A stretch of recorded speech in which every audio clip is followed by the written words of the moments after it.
everyone. I'm Kim Jacobs, host of The Kim Jacobs Show, where we're bringing balance to the world, one household at a time.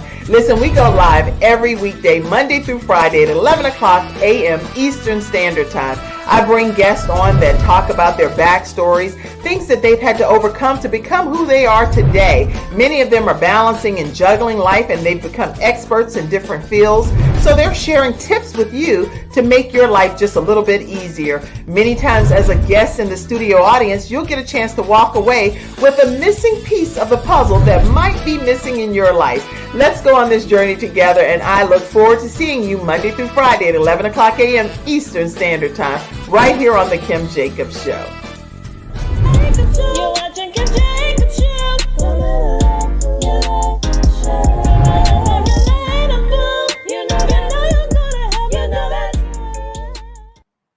Hello, everyone, and welcome to this episode of The Kim Jacobs Show. How are you, Emmett? I am doing great, Kim. Thank you for having me. Oh, it's my honor to have you. And it kind of feels like a deja vu moment, right? I think we've been here before. Yes. Where are you located, Emmett? I'm in sunny California, San Diego, California. Okay. I'm in Charlotte, North Carolina area, actually. All right. So, you love being out there in the California area? Oh, absolutely. Absolutely. Can't do it any better than this. Oh, I know. I must admit, when I come to California, you do feel like a different feeling when you're walking down the street. You're like, hey, I went to Rodeo Drive and all of these different places, and it's like, hey. Yeah, exactly. So you do feel different, and it's different areas throughout the country that you just automatically feel different when you're there. Oh yeah, I'm a native from San Diego, and I loved it here and everything. So I mean, I've been in other places, but nowhere like home. Nowhere like home. I know that Rodeo Drive, I think that was in Beverly Hills. Yeah. And there's all the other different areas. But any part of California, I've enjoyed it when I experienced it. San Diego, we came out there, I think, for national football. It was some kind of national, Santa Clara. We were there for a national football playoff thing between Alabama and who was it? And Clemson. And they played each other. In San Diego, my daughter had her Make-A-Wish. With Make-A-Wish, they sent us to San Diego to get to swim with the otters. Wow. Not something I'm interested in doing, but it was her wish. And also to be able to just run in the wild with the kangaroos in their natural habitat. That's crazy, but it's a beautiful thing. It's a beautiful thing. It really is. Glad that we can offer that. And so thank you, San Diego. Thank you for being a representation of San Diego. Listen, everybody, grab your virtual seats, because today we're talking with Emmett Henderson, and he's going to be talking to us about his journey with lupus. And just by way of an introduction, he has been living with lupus for many years, but surviving it for 27 years at this point. So that's a long time to live with any known disease state. You know? It is. And so we're going to be talking with him about that. He's also a father. He's also a grandfather. You do not look like you could be somebody's granddaddy at all. Of a 12-year-old. Huh? Of a 12-year-old. What? A grandfather of a 12-year-old? Yes. Get out of here. So you're talking about balancing life. Now, this man is balancing lupus, balancing fatherhood, balancing grandfatherhood, and a lot more that we're going to talk about on today's episode. So grab your seats and definitely go ahead and share this broadcast with all of your friends and your family members. And you can do the same as well. But we're going to take a quick commercial break. When we come back, what I want to talk to you about is, how did you even discover that you had lupus? When did that happen in your life? 27 years ago. Yeah. When we come right back, we're going to discover that and hear from Emmett. We'll be right back. I'm attorney Charles Everidge. I started out representing insurance companies until my father was seriously injured at work. 4 of his fingers were amputated. Our family went through a lot, so I know what you're going through as an injured worker. If you've been hurt on the job, call me now. I'll fight to get the workers' comp benefits you may deserve. I'll fight for you like family. Put my experience to work for you. Call 704-457-5000, the first call for injured workers.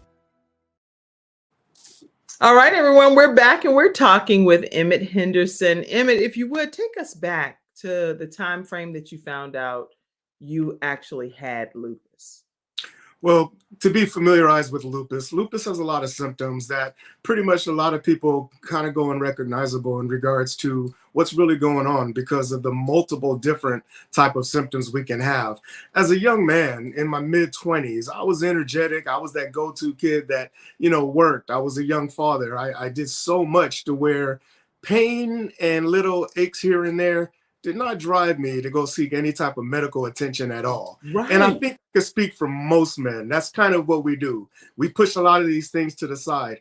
But for me, the joint pains were very excruciating. I was athletic. I was doing a lot of things, working full time. But when my joints started to ache, again, nothing that I thought that some rest and ice could put away. But when it's consecutive, daily, and debilitating, I knew kind of something was wrong. But it took my owner of the company that saw me at work, limping, leaning over to say, go get checked. Because it wasn't me that decided to do that. Oh, When I wow. went to So when I went to get before you finish, let me ask, were you self-medicating like Tylenol, ibuprofen, just trying to do your own thing and push yeah, through? absolutely. I Okay. mean, I was a young manager and a person of color in a big industry, and I felt like I could not show any type of vulnerability or weakness. Wow. So with that said, I was in pain, but it wasn't enough for me to leave out of work because I had a job to do. And again, I needed something to prove it being a person in my position. So yes, Tylenol, cold packs, sitting as a manager instead of being on my feet all the time. But I wouldn't tell anybody. And so it got to a point where it was noticed by the company owners. They had told me to go check. And what can you do at that point when the Right. bosses say, go get checked? I did. And I'm going to tell you, Kim, when I went to the urgent care that day, I didn't go back to work till over a year and a half later because Get of what they out of found. here. That's how my career went.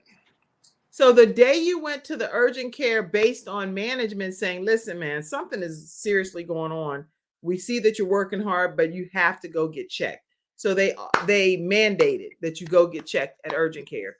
From that point until a year and some change later, that's how drastic the situation was for you just by going to urgent care and finding out.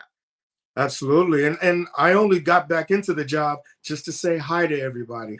I wasn't allowed to go back to work because of everything that went down and what they found and the regimen I was on for medication and procedures. Wow. So when you found out, because it's one thing to self-diagnose and to kind of be trying to push through knowing something's not quite right, but when you officially did get the diagnosis, then now you kind of walk within the knowledge of the truth and you walk therein, right? Right. How But was at the that same time, process for you? oh, it wasn't a process I accepted at first.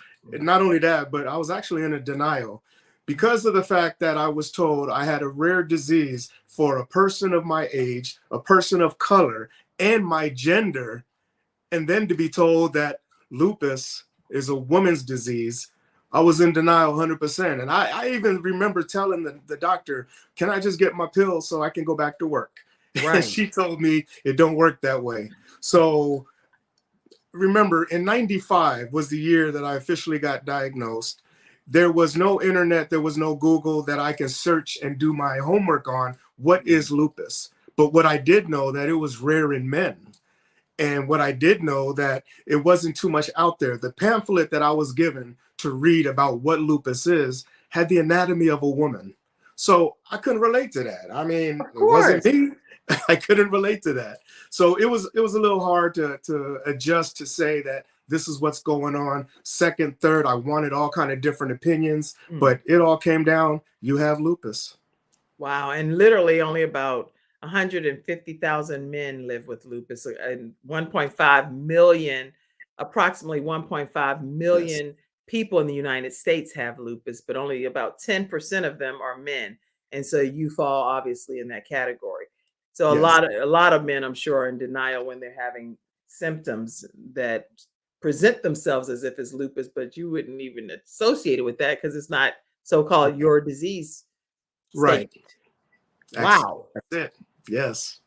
So now with you getting the diagnosis and finding out that you're one of these 150,000 men in the United States that have this. The stigma is women, is stereotypical that is women, and that's it. So how were people accepting you having lupus? It's like, what? You're African American, burly kind of guy, strong and ready to go and do what you need to do and handle your business for your family. And you're walking with this disease that's beyond your control. But it's also a mystery because people are like, do you really? Do you really have it? Right? Right. And like I said earlier, because of the responsibilities that I had as a manager in my industry, as a young father, it wasn't accepted too much by me at all. So I know it wouldn't have been easy to be accepted by the people around me. So my family, of course, which we are such a close family that yes, I talked it over with my family, but to let my boys know, to let my employers know, yeah, I got a disease and it's called lupus. I can't even explain what lupus was at the time. So I did not even bring it up. You know, when I was in the hospital, I was in the hospital based on whatever the problem was. Somebody asked me, what happened? Why are we in the hospital for the last week? Something wrong with my kidney, something wrong with my liver, something wrong with this. But I never put the umbrella of saying, oh, it's lupus, because I knew I had explaining to do, which I really didn't get to explain either. And then a couple years later, literally, I decided to try to get to know what lupus was because I was getting sick a lot. And the first time that I had found out that my city had a lupus meeting, an organization to get together to talk about lupus, I decided to attend. When I attended, Kim, I'm gonna tell you, I walked into this room, nobody in there but older white women. Wow. And I felt so out of place. And this is in the mid 90s. Like I said, I felt out of place to where, how am I going to learn about this disease if nobody looks like me? Nobody is my color. Nobody is a male, not a guy, one guy in there at all. And then, of course, I just decided to walk out. I walked out. You did leave? I was did. not expecting. That's like a twister in a story. I thought you were going to say, and I stayed and I introduced myself and said, I'm going to be your male representative. That was not what I expected. You just officially walked out. Yeah. And the thing about that is, even up to this day, that when I walk around with my logo on my chest talking about lupus and everything, the question is, who has lupus? Well, it's me, but they don't see that there's not too many guys that speak up on lupus or even talk about it. So if I had that reaction in the 90s of thinking that nobody in here looks like me, maybe they won't understand, or I'd have a lot of explaining to do, it's still like that to this day. Thank God there's a community out there in the autoimmune, world where there's lupus community, there's, all these other type of autoimmune diseases now that get me. Right. But can you imagine for the past 20 plus years, how it was hard for me to talk about lupus if I still wasn't too keen on it? That's interesting. And I would love to know then what made you decide to take ownership of it and become a voice, an advocate for people that do look like you. So tell us your theory on because it's one thing to have something, it's another thing to become like a international spokesperson pertaining to it and making it your mission. Right. Well, the way that came about was in the past 20 plus years, I mean, lupus has done a number on me. I've had almost every major organs affected by lupus. I'm working on a third transplant. I've had 2 joint replacements of knee and shoulder, heart attack, stroke, comas. I was pretty much through it all. And in 2019, I got diagnosed with a brain disease. Now, keep in mind, Kim, my career in the industry, I did really well. So I maintained jobs, except for the gaps of surgeries and time off of being sick. But in 2019, when they discovered I had a brain disease that is undiagnosed, the medications that they were giving me wouldn't allow me to get back to my career. So they would not release me to go back to work. I kind of had no choice but to medically retire from my industry I was in. That was hard because I was such a go-getter on working and making money and providing that it was hard to accept. So in 19, because of the type of person I am, I decided I got to stay busy. There's no way that I cannot do my job every day. Right. I decided to advocate for the same disease that debilitated me all these years and talk about lupus and men's mental health, because it was my mental health that got me through all my years of, being told this is failing, that is failing. We don't know what the outcome could be. Hospital stays, so many, things I kept to myself about this illness, that what it did to me. I decided to be transparent and open up because I figured maybe my story can help and inspire somebody that's going through the same thing. In the past years, I didn't have any other brothers that I could open up to and say, hey guys, how does it feel to have this type of disease? I didn't have support groups that I can go to with people walking in my same shoes to learn and understand it. I had to do all that on my own. And now I thought it was time to put it out there as well. Wow. Well, put it out there, you did. And I'm grateful that you made that commitment, not only to yourself, but to the rest of the world, because people need to hear your story, how you're overcoming and dealing with this. You said that you've had transplants. Is this so? Yes. This is like something you just said in a statement, like I had this, you kept on going. When we come back after this commercial break, I really want you to just deep dive on what that looks like, because that's not one transplant. One is something in people's lifetime that if they have to endure that, that changes the trajectory of their entire lives. You said 3. That is virtually impossible to me. When I'm hearing you say that, that sounds so surreal. So when we come back after this commercial break, I'd love for you to break down some of those procedures and your day-to-day routine as you're balancing your life, fighting and kicking lupus in the head. So Absolutely. please, right after this commercial break, everybody, we'll be right back. I have peace of mind with Silver Shield Security, which has been protecting my family and home, along with servicing the Carolinas for over a decade. Silver Shield Security knows the importance of convenience and safety. Whether you live in an apartment, a home, or run a business, they are here to protect you from unwanted intrusions and fires. Call now at 704-440-4688 or visit the website at www.silvershield-security.com. You can use my promo code #ToneX and get 1/2 off your installation price. Don't forget to ask about the new no money down options. Let Silver Shield Security help to give you peace of mind, just like me and my family, and keep your business safe. Okay, we're back and we're talking with Emmett Henderson. He is a 27-year survivor of lupus. And today, when we're hearing your story, you said that you've had a lot of different procedures. Talk to us about those and how that impacted your life. Well, some of the biggest procedures I've had that actually saved my life are the transplants.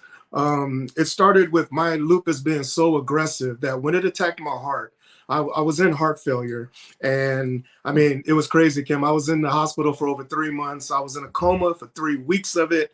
And when my body started to react and come to, my rheumatologist told me that I needed to have something done, because if I was to have another lupus flare again, my heart may not have survived the next one. So there was a clinical trial that we found, and that was a transplant that had to do with a bone marrow stem cell transplant.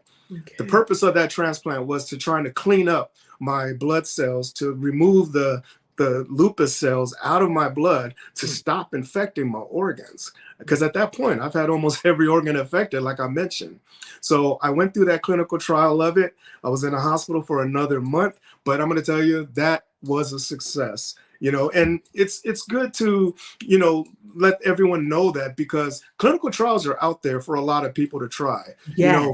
It's something to look into, as opposed to going through all of this every single day of your life through pain, through complications. I mean, we got to be proactive and do something. So when I found out that transplant I was eligible for, oh yeah, it took care of everything, and it slowed my lupus aggression down.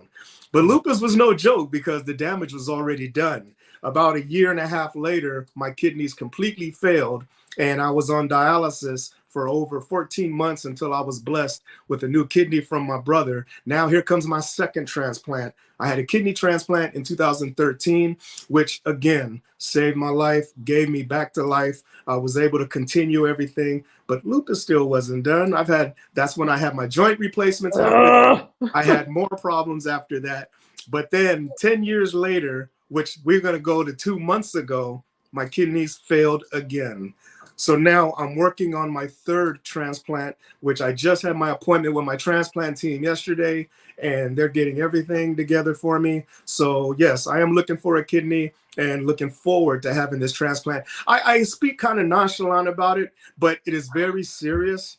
It's just that this is what I'm used to. I've done this. I've been down this road before. I've been under the needle so many times to where, I believe that God's going to get me through everything. And because of that, I'm going to be fine, Kim. I'm going to be fine. You know what? You are a true walking, living testimony to the glory of God, of what a person can still do to keep smiling, even in the midst of every situation you've experienced, some of which would have been taken a lot of people. I mean, I don't want to say all, but the vast majority of people out of here. But you're still smiling. Why do you keep smiling? Because I got so much to give and I'm not done giving. So God allows me to stay here to give. I'm going to keep fighting through any obstacle that comes my way. So, I mean, it's rare for in this community to have men speaking up on their illnesses. I just want to be that voice to say, fellas, it's okay to not be okay at times. It's okay for us to stand up, and to everything that we go through, we can still be strong, look strong, there's no weakness that we need to hide. So that's good. That's good. That's good. I'm tagging a few men. Actually, I didn't even think I should have tagged some men on here and tell people that what you're saying is such an inspiration to every man that could ever tune in, and even to us as women. This whole episode, make sure you all share it with every man that you know, because this man is a survivor of lupus for 27 years, 3 transplants, getting prepared for another. This is going to be your 4th transplant?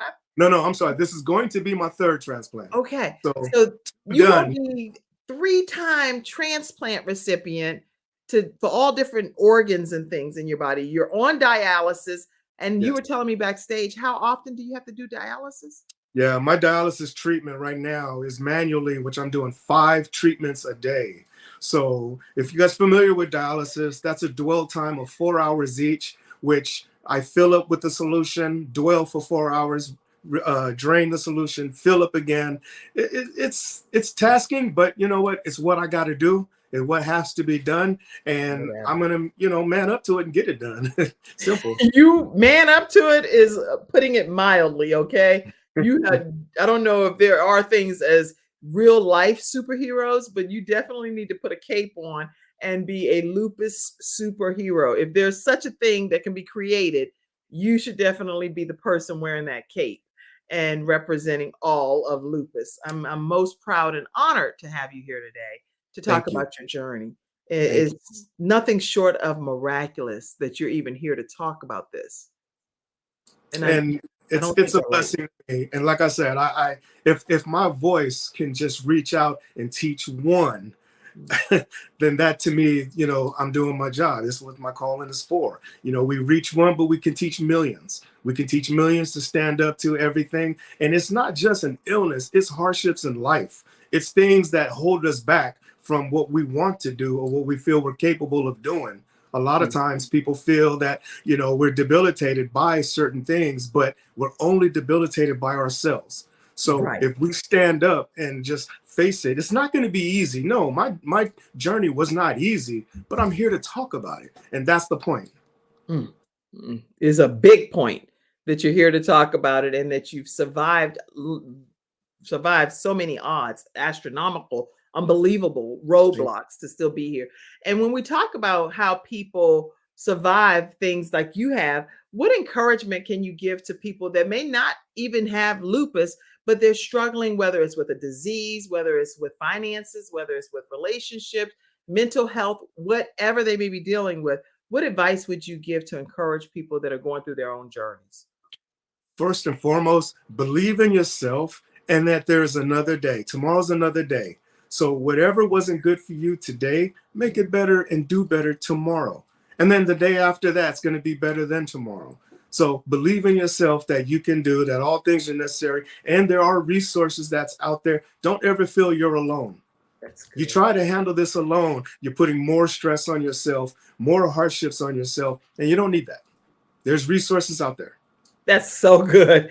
And listen, everybody, we're talking with Emmett Henderson, and he's given some significant tips and advice on how we can beat the odds in our own lives. So he is actually the founder of a nonprofit organization called Lupus Male Warriors, Male Lupus Warriors, Yes. MaleLupusWarriors.org. And I'm going to put that up again, MaleLupusWarriors.org. And we'll take a look at his website and learn more about Male Lupus Warriors when we return after this commercial break. Wow, I'm quite impressed with you. And you still have this great big smile, like life is just beautiful. And it is, from your own eyes and how you view it. Let's take a moment, everybody, to learn about CTR Media Network, which is one of our episode sponsors. And we also stream our program there, 350 million households and 46 countries. So we want to make sure you learn more about CTR Media Network now. We'll be right CTR back. Media Network was created for today's podcasters. We provide a safe haven for content creators that are everyday people doing extraordinary things. We have a system of positioning, monetization training, coaching, and support for our podcasters' success. CTR Media Network simply bridges that gap with a level playing field for your dreams to come true cost effectively. Our team provides a premium service and experience for our podcasters to grow. CTR Media Network provides access, support, resources, coaching, and community for our podcasters to win, if you put in the work. We believe that we are living in a unique time which requires you to share your message of hope with millions of people around the world. Remember that the world is never too saturated for you, your voice and message. A platform for positive, impactful media where the content creators are in the driver's seat. Visit our website today by going to www.ctrmedianetwork.com. All right, everyone, we're back and we are talking with, I would consider, superhero Emmett Henderson, who has survived living with lupus for 27 years, 3 transplants, been comas, you name it, he's experienced it, organs shutting down, currently on dialysis 5 times, you say, a day? 5 times a day. 5 times a day. This man is nothing short of a walking miracle, a walking miracle. So when we took the commercial break, I want to talk about a lot of things, but I want to talk about your nonprofit organization, Male Lupus Warriors. Tell us about that and what inspired you to start it. Yeah, it started about me wanting to give back what wasn't there for me. And that was to spread lupus awareness from a man's point of view. And also, just bring encouragement to others with this type of disease. Now, being that everything that I had been through, once I started advocating, I've been through a lot, but to find out that there's people out there that's been through more than me, less than me, we're able to share our own experiences and talk. And again, that is giving everybody the indication that they are not alone. Wow, this guy been through it too, or wow, this guy been through this and I've never heard of that. And then seeing me through it all is giving them hope that they're going to get through it all. So not just putting my name out there, but giving and creating an organization where that also involves creating a support group for men only, that I also have with a partner that I do with. I also have merchandise that kind of exposes autoimmune diseases, being a lupus warrior, being, for men and for women, right. Statements that say that you are not alone, kind of affirmations that are just inspiring, that people can read from you. So I kind of have all of that. And then I also highlight other warriors in the community. I have a page on my website that it says warriors, and people from lupus to sickle cell to mental health, I highlight them, their profession, their name, what they've been through. And it's not me that's just doing this. It's me spreading this to everybody that can keep spreading that, right. Hey, there's hope for everybody. And you can see all these beautiful faces, but you don't know the backstory is they got an illness that they're fighting for their lives. But the way that they have their attitudes, their demeanor, you would never know. And I'm going to pop some of them up right quick because I saw your page. I went to your page. And let's just pop some of these up. This is an incredible page, by the way. So MaleLupusWarriors.org. And if we look here at some of the warriors and supporters. If you want to talk about any of them, feel free. Absolutely. Who you see there first is my little younger sister. She had gone through some health issues as well, but look at that smile on her face. Look at her accomplishments as an adult. I mean, it tells her story and everything. As you go down, you're going to see one of my partners coming up right here, Zeril Gibson. She is a lupus advocate. She also has a platform where she had a lupus pageant, and I am proud to say that I was the first male king winner to Gibson. Gibson Lupus Art to win on her pageant. So I'm honored on that. So congratulations on your win. I was going to talk to you about that, the Gibson Lupus Art. So I'm really proud of you that you. I wonder, did you have to like walk in a dapper way type thing and spin? You know what? When I found that out, I was a little skeptical, but yes, I had to do a runway. I had to do the turn. I had to do the shoulder shake. I had to do it all. Oh my God. Hey, to be the first male winner, I'll take it. I'll take it. Way to represent and push him out of his comfort zone, Zuriel. Great job. Oh, she sure did. She sure did. She sure did. Who is this? This is another one of my partners, male with lupus. His name is Dion Langley. Me and him got together and created an organization called the Lupus Dream Team, where you have two male advocates speaking out to the 90% women. And all we're trying to do is raise that platform that the ladies have already raised to show the expression from men. Wow. Kelly Rosetta, she is another lupus warrior that has a nice platform that talks about mental health. She puts a lot of education out there on lupus. So these people I admire, again, my 27 years to somebody's 1 year to 40 years, I'm inspired by them as well. This is another one of my sisters. She has a sorority of lupus sisters. And These girls are inspirational. Again, this is such a big community that I never knew existed until I got in. Best part about it is I've been received by them all and just loving every one of them. That is incredible. Now, Autumn Austin, she's been here on the Kim Jacobs Show before, and her sorority sounds absolutely incredible. And I know that there have been some connections between them and another group of lupus survivors. So I believe, hopefully, that the Kim Jacobs Show is bringing some people together that may never have crossed paths before. So I'm glad about that. Very good. Yes. All right. Well, there are so many more here, and I can see. Make sure you check out malelupuswarriors.org, and you too can learn about all of these different survivors and what they're bringing to the world to use their gifts and their talents as they may be either living with lupus or, like you said, another debilitating disease, or just supporting and being an advocate of lupus. So these are some, you cannot look at any of these people and know that they have going on whatever they have going on. They're looking like regular everyday people, And I think that's very important to show because, people should not judge people by, the way they look. People just need to be kind overall because nobody knows what people are going through. Yeah.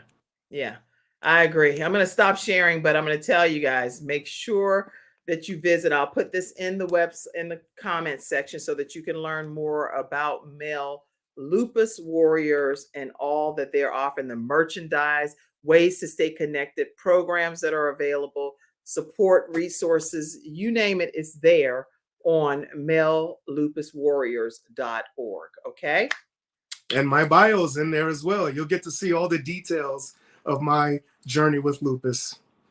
So in your journey with lupus, what do you want people to know as like your primary message that you're traveling the world and you're telling people, this is my takeaway, so that you all walk away with this particular message? Of how important your mental health status is. How important mental health is to where, we have to listen to our bodies, but in order for our bodies to be physically able to get through this, we have to be stated with our mind as well.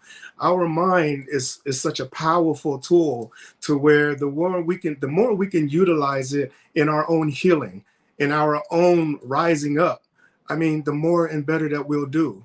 It's what got me through everything. Again, being told this is failing, that's failing, you're going to be out of work, you can't have kids anymore, you can't do this, you can't do that. It's a lot to take on, but to understand it first, educate myself about everything, being strong-minded about it. It got to a point, Kim, where it was like, oh, another surgery? Let's just do it, doc. Let's get it going. Let's get it going. I mean, it's right now, I'm so strong myself, I feel that I can get through everything. I will get through everything. And again, it's just more a matter of going through the process, accepting the process, and then at the end of the day saying, okay, I'm good with that. Let's keep moving on and doing more. Wow. And your support system is so important, I would believe, not just with lupus, but in life. Who would you say are your biggest supporters in your family unit? Oh, definitely my family, my girlfriend. My girlfriend has lupus as well. So I Oh, don't have to feel like I'm this Superman guy to be her provider, because she understands that this type of disease can make me feel, 100% down one day, but that's okay. She knows that it's okay. My parents, who've been with me since day one, my kids, my older kids, they support me. They promote me, my organization.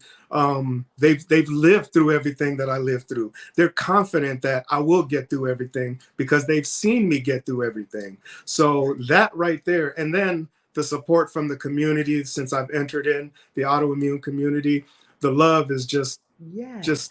everywhere. And when they found out that I had kidney failure again, I got word and notices, emails of people that don't even know me, that I don't know, but are willing to test for me to see if they're a match for me to be a donor.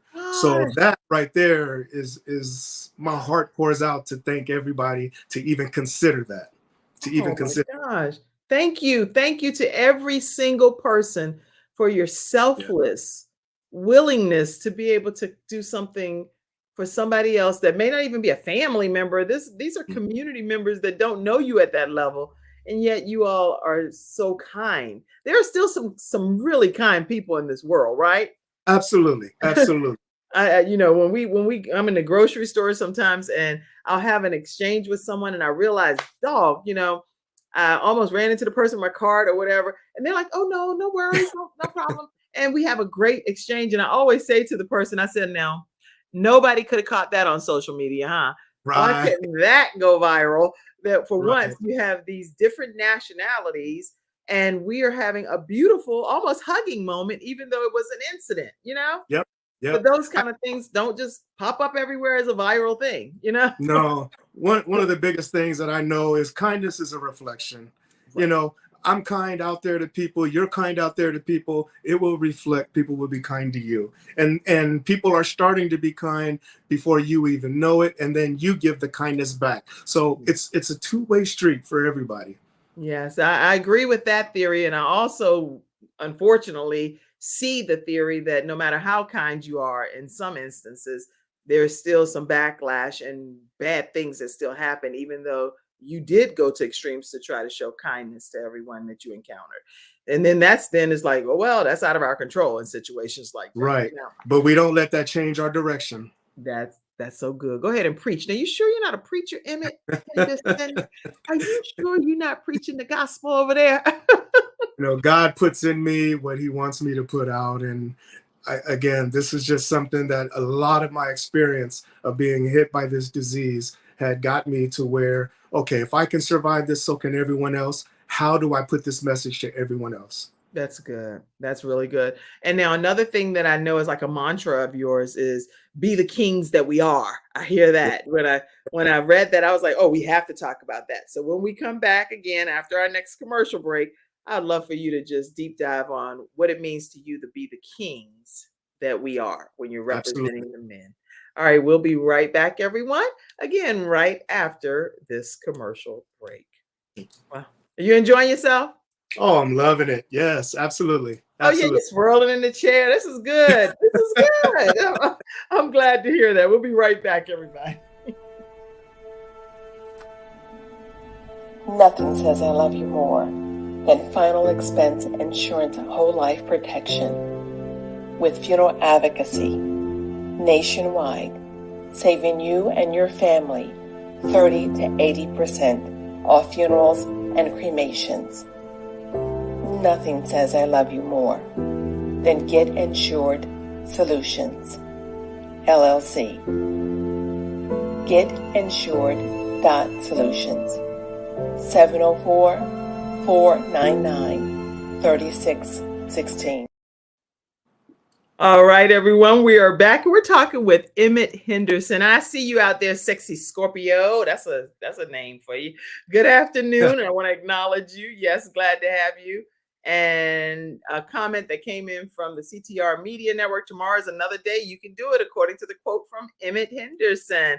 So you all make sure that you invite your friends and family to tune into this episode, 27-Year Survivor. Hey, Jennifer, I see you. Be better tomorrow. Yes, that's a positive outlook. It'll be better tomorrow. It's going to be better. All right. And make sure you all know that this young man has survived lupus for 27 years at this point. 3 transplants, which is unbelievable based on how lupus has impacted his organs. And he's here to tell his story while today even having to take 5 rounds of dialysis. I was going to say something else, but dialysis. That's a lot. That's his, from the time he wakes up until midnight, he's doing something to replenish his blood. Talk to us and tell us how to be the kings that you are. Well, it's more about being transparent and being you. You know, as men, we're looked at as being providers. We're looked at as being the kings of our castles. But now women are the same category as well. It's just that every woman that is in a relationship or has a man would like us to be our own kings in our certain ways. You cannot be a king if you're not true to yourself or your partner or anybody. You cannot. However, being a king to me, in my definition, is being transparent about everything. You know what? If I'm scared about this, I should be able to talk to somebody and say that I am. That macho man mentality, it works for a certain point, but at the same time, are you really being for real for yourself?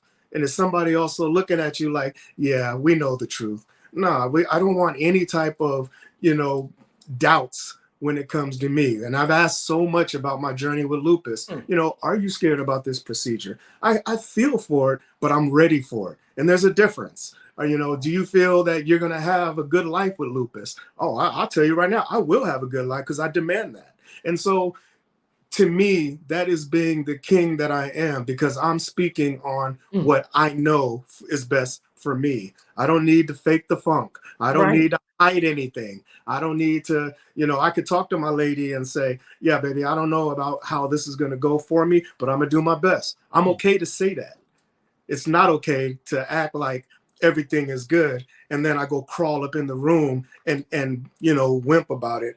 I can't. There's nothing wrong with that, but be for real and just let somebody know what's going on with you. Remember, you cannot get help if you don't help yourself. And if nobody thinks that nothing is wrong with you, nobody will tend to check on you. That's good. This is so good, not just for men and kings, but for queens as well. We all need to hear this. What I'm hearing you say and what you just said is that it's okay to not be okay and to tell somebody that you're not okay instead of hiding it. That's what I think I'm taking away from what you just said. Absolutely. There's too much depression, too much suicidal thoughts of people that their main reasons of doing it is because they feel they're alone. They feel they have nobody to speak to or talk to. So again, with me opening up as a male lupus warrior, the 10% of being part of that 10% of men with lupus, it's just something that I see that was actually needed in the community because of the responses and the people that are reaching out to me about what I'm talking about. Wow. And how has the response been since you've opened up? Have you found quite a few African Americans, in particular males, that are coming forward? How is that? My emails in my inbox stays full on people reaching out to me. I just had somebody again last night. Everybody from women to wanting to meet to discuss with their husbands about what lupus is like, because their husbands, who's 100% healthy, it's hard for them to understand what people with lupus go through. And then there's mothers that reach out to me that my son just got diagnosed with lupus. What can you talk to him about? There's women that reaches out to me like, hey, what is lupus like to you as a male? So the conversation is a lot. in regards, not just, me having lupus, but everything that kind of surrounds that. How do you deal with when you had, this type of joint replacement? How do you deal with what's best for you? What remedies do you have to stay healthy? How is it that you're always out and about and moving all the time, but yet Right. you I got, can't even envision anything that's happening here. And this is like a whole surreal conversation. So well, when you are officially going through your healing process, when you've gone through surgeries and your organs being replaced in transplant, there's a whole process to being able to recover and get back to where you are here on the show absolutely, smiling. What absolutely. is that process like, your healing process as you're going through that journey? Overall is self-care. Overall self-care. The doctors can only give you so many, medications to take and then give you some things of what you need to do, but nobody knows your body more than you do. You know when your limits are, and you know not to exceed to make things worse. The way that I mentioned that tomorrow's a better day is that if you're recovering, you're going to feel it today, but keep in mind, self-mind, tomorrow's going to be a better day. If you can make 3 steps today and tomorrow you make 5, it's a win. Celebrate every win that you can, because in this process of healing, and as we're getting older, and as African Americans, we're so prone to so many illnesses and stuff. We need to really pay attention to that, and the more that we excel in our own healing day to day, then the better we're going to be for anything that comes at us later. That's amazing. That is just so inspiring. And I think your positive outlook on life probably has helped you just get to where you are today to get to the other side, because not everybody embraces this level of I got this, I can do this, let me just get through what I have to get through. And I actually do embrace this, by the way. And I don't have lupus, but I embrace the philosophy because I'm a mom of 3 children that live with cystic fibrosis. Right. And one of my son Gabriel passed away, and he died having a heart defect that we didn't even know existed. So when I relate to moms and women that are from all walks of life, I'm trying to encourage people to say, listen, we know that these things may be happening to us in our lives. There are circumstances beyond our control, but we need to be able to have the best outlook on life so that everyone around us can feel uplifted and edified and built Yeah. up versus we going down. You cannot have that attitude and not expect to have a horrible outcome. That's that reflection again. That's that reflection. If I can reflect that, yes, I've gone through a lot, but look at me today. I want somebody to see that, feel that, and knowing whatever they're going through in life, there's hope. There's There hope. is always hope. And I always say, I'm not going to show you how I did it, but I hope that you will learn how you're going to do it. Yes. Yes. I feel like I'm like a sisterly connection over here. It's like, tell your girlfriend, I'm like, oh, I'm so proud of y'all. Both of you living with lupus, leaning on each other, lockstep, and being able to support each other on this journey. Now, don't Yeah. have pictures because I didn't have any photos, but I will tell you that I am celebrating you, your children, your grandchild, your whole family today. And I'm super excited about them supporting Thank you you. at this level. Yeah. Thank you so much, Kim. What do you think people can say to help or do? Say or do, because sometimes people need help the way they need help. They don't just need help because you're just trying to help. But when you're Right. living with lupus, how can people that don't have lupus help those individuals from your perspective? It's again has to do with being kind and not judging. Just because somebody lacks some type of ability to do something doesn't mean that weak has to come up first. No, it doesn't.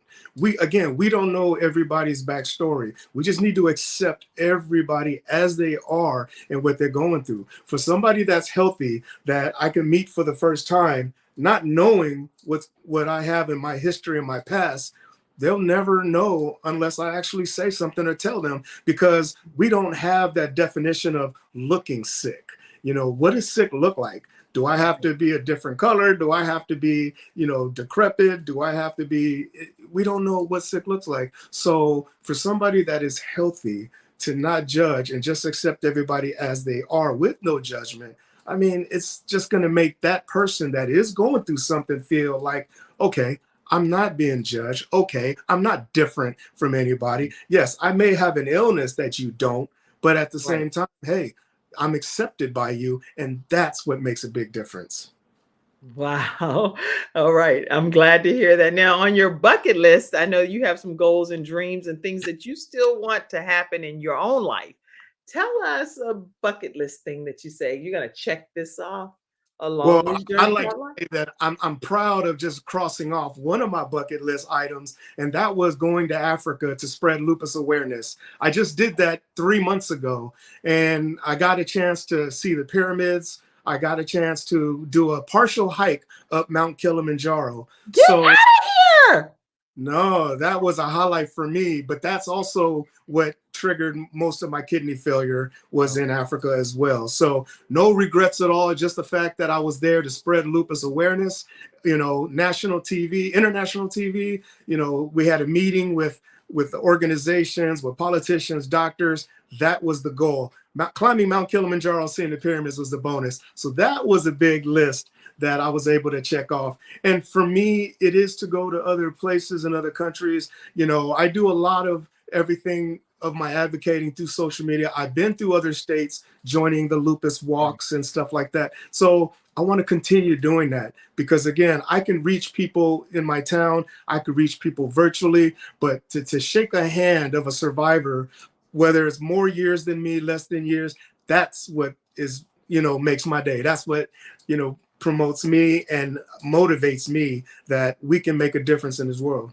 Excellent. So listen, we're going to take another commercial break. When we come back, I'd like to hear about the three types of lupus that you live with, because I know you specifically live with three Yeah. and they're different than what other people do. So I want to hear about those. And today's episode, everyone, is sponsored by Attorney Charles Everidge and with Hunter Everidge Law Firm. They are in the Alabama area, the Richmond, Virginia area, and the Carolinas. So if you're dealing with disability or you're dealing with some type of workers' compensation or wrongful death of a loved one, make sure you give them a call, 704-251-2945. We're going to take a quick commercial break, and then we're going to come right back to hear about the three types of lupus that you live with every day.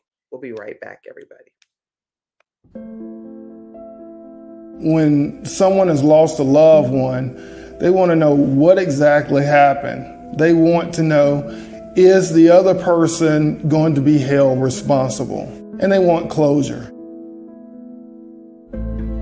At Hunter and Everidge, we help clients that have lost a loved one move on, and to do that with dignity and respect that they deserve.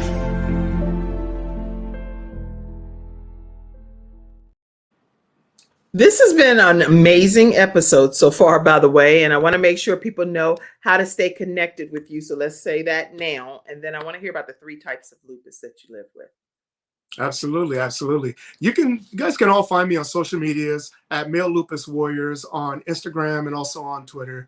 And then on Facebook is under my name, Emmett Henderson III. So also at my website that she had mentioned earlier, www.malelupuswarriors.org, and also through email. You want to reach out to me, you could get me through email at malelupuswarriors@gmail.com. So what I mentioned, Kim, was that I was diagnosed with two main lupus, but the third lupus that I went through wasn't even diagnosed back in 1980. So one of the lupus, one of the forms of lupus is called cutaneous lupus, or it's also called discoid lupus of the skin. Now, that is where you appear a rash. A lot of people that's familiar with lupus knows about the malar rash, which is like the butterfly rash that people have on their face. I had that when I was in 1980 as a kid, and also very high fevers that I was very sick, that the doctors didn't know what was wrong with me. They took samples of my skin to try to find out what was going on. They had no diagnosis. I always end up diagnosed as fevers and rash of unknown origin. So now that actually kind of went away under about a year and a half to about 2 years. It went away. And then 15 years later, I got diagnosed with SLE, which is systemic lupus erythematosus, and lupus nephritis, which lupus nephritis is involved with the kidney. Yes. The other two forms of lupus is cutaneous, the other two forms is the neonatal lupus, which you're born with lupus as a baby, and then there's drug-induced, where lupus is caused by drugs, different cocktails of medications and drugs that trips up your immune system, and that's how lupus is formed as well. So I have not had those other two, which I wasn't born with it, nor did any of my cocktail of meds cause it, because I've already had it. And it was pretty wild. When I got diagnosed with SLE and nephritis, the doctors concluded that back in the 80s, it was the discoid lupus that had evolved in my blood to systemic lupus. I've had no family history of it. It seems like I was the lucky one that started the trend in my family. Hopefully it doesn't go anywhere from here. Right. But yeah, it's been a wild journey with that. And I don't know if it's even appropriate to say you were the right one to get it, because it's like, it's so bizarre to say that, because some things that happen in my life, I feel the same way. I'm like, what in the world? How, why me type of thing or whatever. But then I've had a young man that come on my show frequently as an expert, and he got blinded in a motorcycle accident, was in the military and living a great life, and went on a ride to do his church photography. The last picture he took was a picture of the water, because he used to take great photography. And when he drove from there, he drove and had a motorcycle accident that took his sight. A lot of things happened. And his name is Kiwan Amy, just so you all can look him up. But he said, why not me? Don't focus on why me, focus on why not me. It happened, and still be able to inspire people. And I think that's exactly what you're doing here. You're an inspiration to the world. Thank you. Thank you so much. Thank you. What other closing comments would you have for people that are watching today, that may be watching the replays? What would you say to them that you want your message to be? That you are stronger than you know it. And there's a warrior in each and every one of us. And it will come out when needed. It will come out when needed. You know, always for those that believe in God, know that God is by you, know that he has your back, and also know that it starts with you. It starts with you. Everyone is there to help you, but it's best to know that you can help yourself in order to receive that. That's so good. I hope that you all in the studio audience, that you're as inspired as I have been this entire hour. And see how the enemy kind of works, because it could have been like, oh, we're just going to call it a day. It didn't. Some other things backstage didn't work out. Right. But we pushed through, and look what the beautiful outcome was here today. Yes. Yes. Wow.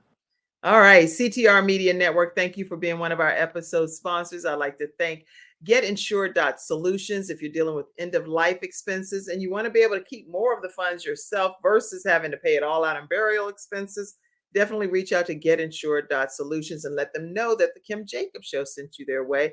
Take a moment to subscribe to our broadcast right on our YouTube channel or any platform that you're watching. Subscribe, and you can always turn notifications on as well. And the final thing I'll tell you is that many people ask, how do you support and invest in the Kim Jacobs Show? It's scrolling down below the entire time. You can do Cash App, PayPal, or any of the methods that work for you. But this is the way that our programming is able to stay on weekdays at 11 o'clock a.m. Eastern Standard Time. So what's next for you? That's my final question, I think I'll say. What's on the horizons? You've been to Africa, you transplant recipient and survivor. What's next? To get a kidney. So my next is to get a kidney, and my campaign is out there, hashtag find Emmett a kidney. And once I get a kidney, then, you know, it's limitless. I'm just going to keep on going. I have support groups that I'm doing. I have events that's coming up. 2023, regardless of kidney or not, I just keep on going and putting my word out there. So, you know, I go day by day, every day, and I enjoy life every single day. Tomorrow's going to definitely be better. It's just that I'm going to enjoy it today while I'm still here. Find Emmett a kidney. That's right. Find Emmett a kidney. Everybody, please type that. Share it with all of your social media platforms. At least it'll definitely be in about 350 million households with CTR Media Network. Find Emmett a kidney. Hashtag that. And let's help get this man right here the kidney he so deserves to be able to live his greatest life right here on this earth. Wow. Thank you so much, Emmett, for blessing. I feel like I'm a proud parent when my cheeks are burning. Like I went to a wedding. You know how you be like, That's how I literally feel like a proud parent. Wow. Thank you You so much, blessed Kim. me. Thank you. You blessed me today. No, I'm blessed. I'm the blessed. And thank you for everybody that tuned in and is going to listen to this and is listening now. Wow. All right, everybody, listen, have a great day. And let me just a silly thing, especially since I like this. I think I'll take a moment to acknowledge that today is National Brownie Day. So no matter what go down today, I'm about to get me a nice warm brownie, put me a Yes. little scoop of ice cream on the side, no nuts. And oh my gosh, if you're happy about it being National Brownie Day, please go ahead and put your comments. And what was it saying? Something about Cassandra sent me this too. Thank you, Cassandra, for sending me this. You knew I would say something about this today. One of my team members here. Let's see. National Brownie Day. What did they say here? Let me pop up this. It says, legend has it that the creation of brownies hails from the Palmer House Hotel in 1893. Bertha Palmer, a prominent Chicago socialite whose husband owned the hotel, asked for a pastry chef for a dessert suitable for ladies attending the Chicago World's Columbian Exposition. And so anyway, they came up with a delicacy that was small enough to go into lunch boxes and blah, blah, blah, go forward. By 1907, it was a well-established and recognizable form, appearing in Lowney's cookbook by Maria Willett Howard as an adaptation of the Boston Cooking School recipe for a Bangor brownie. Anyway, it's a lot more to it, but you can learn more by just typing in the history of National Brownie Day. All right, everybody. Yeah, brownie. Yeah, so that bring a smile to you too, right? Absolutely. Absolutely. All right, stay backstage if you will. I'll talk with you for a moment backstage. But everybody have a great rest of your day. And Thank you, that's everybody. today's episode. Say your last comment one more time. Male Lupus Warriors. MaleLupusWarriors.org. There are a whole bunch of them out there. They're connecting with this organization. And even if you're a female lupus warrior, they recommend that you still connect with their organization. Absolutely. Absolutely. Yeah. All right. All right, everybody. Have a great day and talk to you tomorrow. Bye-bye. Thank you.